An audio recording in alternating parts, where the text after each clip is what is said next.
This week, CNN 10's Down the Middle coverage starts with a pair of political stories out of Washington, D.C. First, on Friday, a former U.S. National Security Advisor pled guilty to lying to government investigators. His name is Michael Flynn. He's a retired lieutenant general with the U.S. Army and an expert in military intelligence. Last year, he worked as an advisor on candidate Donald Trump's political campaign, and he served as President Trump's National Security Advisor early this year. But Flynn resigned after less than a month on the job. The reason? In December 2016, he had several phone conversations with an ambassador from Russia. U.S. prosecutors say Flynn discussed sanctions, economic penalties that the Obama administration had placed on Russia. It's illegal for an unauthorized private American citizen to negotiate with foreign governments on behalf of the U.S. And because President-elect Trump had not taken office yet, and Flynn was not yet U.S. National Security Advisor, he'd been suspected of breaking that law.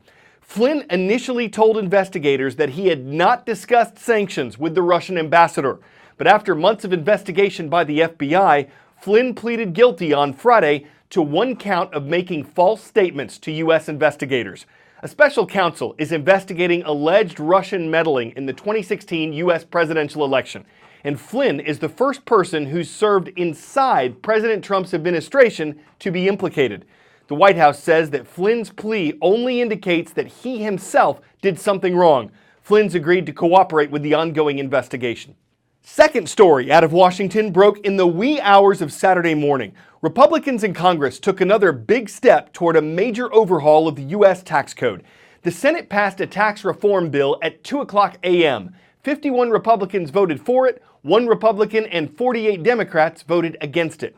Like the bill that the House of Representatives passed in November, the Senate legislation would reduce taxes for most Americans and decrease the taxes that businesses pay on their profits. Unlike the House bill, the Senate version would keep 7 different income tax brackets, though it would change their rates. It would allow teachers who use their own money for classroom supplies to deduct more from their taxes, and it would take away the Obamacare law that requires Americans to buy health insurance. Critics are concerned that the bill would increase the deficit. For decades, the government has spent significantly more money than it collects through taxes. Those who oppose the bill say reducing taxes would further increase that deficit. Supporters of the bill say it'll help the U.S. economy grow enough to offset that. What happens next?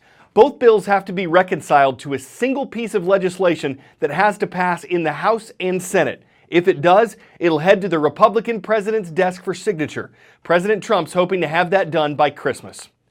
On November 15th, we brought you an in-depth report on modern-day slavery. CNN correspondent Nima El-Bahr traveled with a production crew to the North African nation of Libya. There, they witnessed a slave auction taking place. And today, we have their impressions of what they thought and felt as they uncovered an astounding and disturbing event.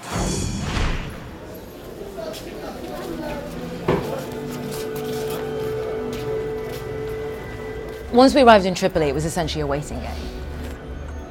We knew that there were a number of these auctions going on in a variety of different locations, and we knew that they happened once or twice a month. It was, I think, probably the longest few days, among the longest few days of my life, waiting to hear whether this was actually happening. We needed to push to try and get access to those people. There are 1 to 2 of these auctions every month, and that there is one happening in the next few hours, so we're gonna... I don't honestly know what I was expecting going in. I think I couldn't figure out how you could mentally process selling other human beings. And then when we heard them speaking about these people that they were selling as merchandise, it made sense, because you need a certain degree of cognitive dissonance. You have to dehumanize someone. Finally, it's time to move.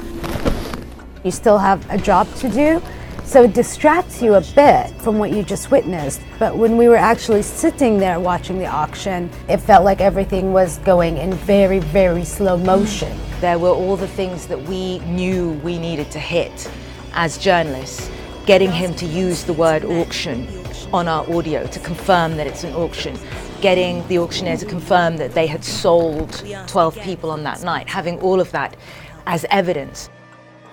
If they also want to take us to Italy. I remember being outside in the car park of the detention centre, and I went round the corner and there was this massive room and the front was open to the elements. And ostensibly, it was a cage, right? It was a wire cage, and people were looking at you from the other side. And I remember thinking, you know, if there was a single gorilla in there, people would think, how sad. He hasn't got a lot of room. And it turns out there were over 1,000 people in there. Every day in an environment like that counts. Not being able to take a good shower, sitting there and not having the food you need, being thirsty. So every hour counts. And leaving them behind in an enclosed space like that and not being able to help, because you can't help one of them. You'd have to help all 1,000 plus within that, because you can't just go to a few people and be like, how can I help you? You really need to help them all. Just take us home.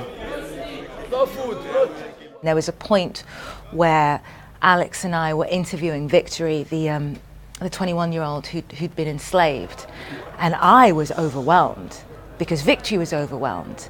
Going back home now, a lot of my friends, we start together. His dream was to be a designer. He wanted to come to Italy and work as a stylist and maybe one day work with Dolce & Gabbana, and it was such a relatable dream. And why not? Because he's African? And why not? Exactly. I think this is the first story in a long time where I had nightmares. There was just something really fundamentally heartbreaking about people's dreams being exploited in that way. I think we were all thinking that, you know, we just hope we can do justice to this. 10-second trivia.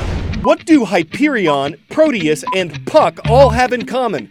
Are they all comets, elements, moons, or Shakespeare characters? The one thing all these objects have in common is that they're moons of different planets. Ours, of course, is just the moon. Many of the moon's nicknames date back to the early Native Americans. They named each full moon in every month to help them keep track of their planting and harvesting schedule.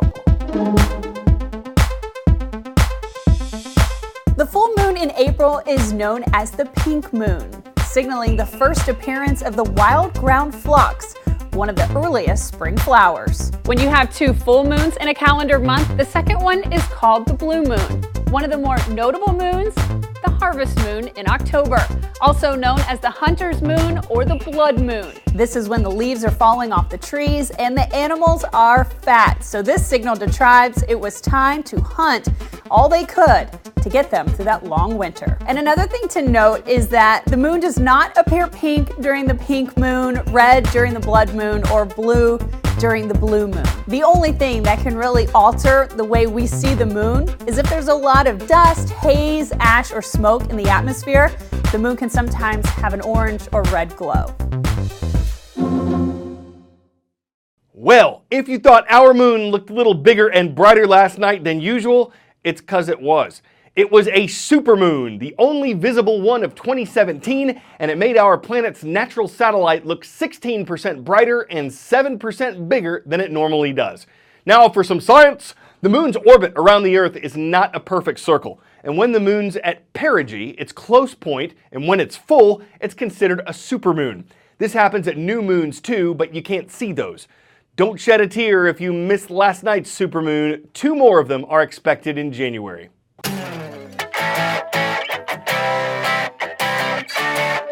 For 10 out of 10, implosion fail. Now, we're not talking about the bus that infamously blocked the Weather Channel's view of the Georgia Dome's demise. For the Silver Dome in Detroit, Michigan, the views were pretty good, but well, nothing happened, at least not yet.